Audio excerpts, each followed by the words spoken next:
हरिओम. लाओत्सेचा ताओबोध. योगदास श्री जयगणेश जोशी यांचे प्रवचन. पंचकोश. लाओत्से सांगतो की प्रजा मृत्यूला मुळीच भीत नाही, कारण ती उपजीविका भागवण्यात जास्त उत्सुक असतात, म्हणून ते मृत्यूला भीत नाहीत. ऋषींनी आपल्यात अन्नमय कोश, प्राणमय कोश, मनोमय कोश, विज्ञानमय कोश, आनंदमय कोश असे पंचकोश सांगितले आहेत. यात सर्वप्रथम अन्नमय कोश म्हणजे अन्न पाणी घेऊन आपण जोपासत असलेले आपले शरीर, याला सर्वोच्च प्राधान्य दिले जाते. शरीर माध्यम खलु धर्म साधनम असे वचन आहे. जर देह सुदृढ असेल तर इतर सर्व साध्य होऊ शकते, कारण इतर सर्व साध्य झालेले असले आणि त्याचा उपभोग घ्यायला देह सुदृढ नसेल तर त्या सर्वाचा काय उपयोग?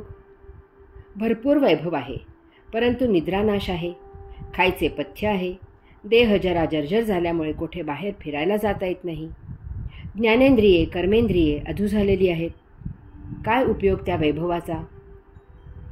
शरीर निरोगी आणि ताजेतवाने राहण्यासाठी योगासने, हस्तमुद्रा केल्या जातात.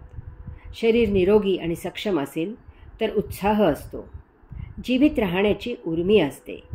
तसे नसेल तर मरण आलेले बरे अशी मानसिकता असते. अन्नमय कोशाची व्यवस्था झाली की प्राणमय कोशाची काळजी घेतली जाते. जगावे यासाठी काही केले जाते. प्राणमय कोशाची काळजी प्राणायाम, ओंकार साधना करून घेतली जाते. नाहीतर लाहोत्से येथे सांगत आहे त्याप्रमाणे अन्नासाठी प्राण पणाला लावले जातात. भूक भागवण्यापुढे मरणाची भीती राहत नाही. पशु अन्न मिळवण्यासाठी प्रत्येक वेळी लढाई करतात. त्यात त्यांचाही जीव जाण्याची शक्यता असते, परंतु अन्न मिळवण्यात जीवाची पर्वा केली जात नाही. तसेच अन्नमय कोश म्हणजे अन्न मिळवण्याचे साधन, धनसंपत्ती, मालमत्ता, माणूस, धनसंपत्ती, मालमत्ता यांच्या रक्षणासाठी प्राणाची बाजी लावतो. जमिनीच्या वादातून खून होतात. याचप्रमाणे अन्नमय कोश यात देशही येतो. माणूस आपल्या देशाचे रक्षणासाठी प्राणाची आहुती देतो. भूक लागलेली असेल तर मन बेचैन होते, म्हणून अन्नमय कोश आणि प्राणमय कोश यांची सोय झाल्यावर मनोमय कोश येतो. आता मनाची काळजी घेतली जाते. यात प्रामुख्याने ध्यानधारणा केली जाते. मन निर्विचारी राहण्यासाठी योग साधना केल्या जातात. यासाठी सत्संगाला पर्याय नाही. मनोमय कोशानंतर विज्ञानमय कोश येतो, म्हणजे स्वतःला शोध. अंतरात्मा म्हणजे आपण स्वतः आहोत हे आत्मज्ञान प्राप्त करायचे. अंतःकरणातील अंशात्म्याचा ठाव ठिकाणा शोधायचा.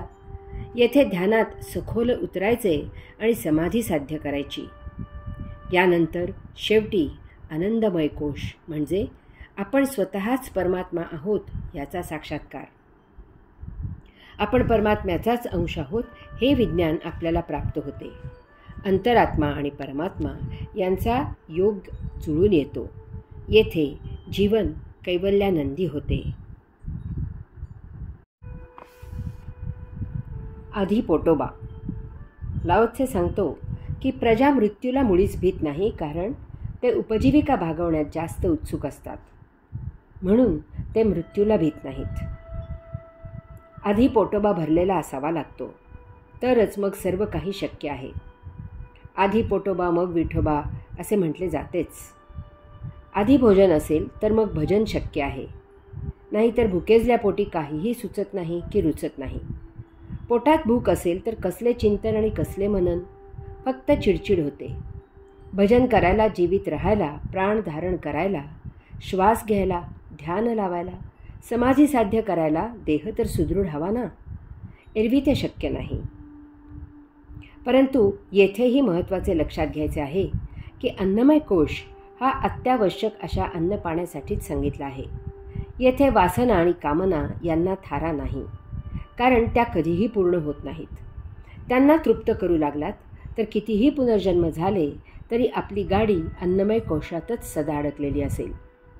अन्नमय कोशाला जन्मभर महत्त्व आहे. जन्मापासून मरेपर्यंत अन्न लागते. वस्तुतः देहाला जर वेळोवेळी पौष्टिक अन्न दिले गेले तर त्यापुढील गोष्टी जास्त चांगल्या रीतीने साध्य होणे शक्य आहे. अध्यात्मात आहार आणि विहाराला खूप महत्त्व आहे. श्रीमद भगवद्गीतेत भगवंत श्रींनी याचे महत्त्व सांगितले आहेच. तसेच लक्षात घ्यावे की जर देहाला सुविधा देऊन ते जर आणखी सौख्याची मागणी करत असेल तर त्वरित सर्व अनावश्यक सुखसोयींचा त्याग करून साधी राहणी स्वीकारावी. त्यातच आपले हित आहे. परंतु कधीही देहाच्या मागण्या पूर्ण करण्यासाठी काहीही म्हणजे काहीही करू नये. लगेच साधे पांढरे किंवा भगवे कपडे परिधान करावेत. साध्या घरात राहायला सुरुवात करावी. अत्यावश्यक अन्न घ्यावे. परंतु कधीही देहाला चैनीची चटक लागू देऊ नये. देहाला वेळीच चाप लावावा.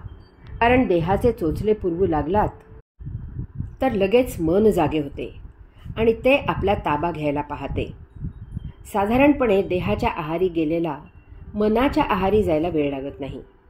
मग मात्र देह आणि मन यांच्या उपभोगात त्याचे जन्ममरणाचे फेरे अव्याहत सुरूच राहतात. परंतु जर देह आणि मन यांना ताब्यात ठेवलेत तर आत्म्याची ओढ लागते. कारण तो आपला स्वभाव आहे. देह मन यांच्यातून सही सलामत दूर झालेला सहजच त्याच्या मूलग्रामी अंतरात्म्याकडे धावतो. त्याचा आध्यात्मिक प्रवास सुरू होतो. ज्ञानविज्ञानमय कोश साध्य होतो. यास्तव अत्यावश्यक अन्न पाणी देऊन देह शांत करावा. म्हणजे मन शांत ठेवायला सोपे जाते. यामुळे अशी शंका येते की अध्यात्म मुक्ती हे गरिबाला शक्य आहे की नाही. याचे उत्तर होय असेच आहे. कारण गरीबच अत्यावश्यक अन्न सेवन करून समाधानी असू शकतो आणि तोच मनासह ताओचरणी रुजू होतो. हरि ओम.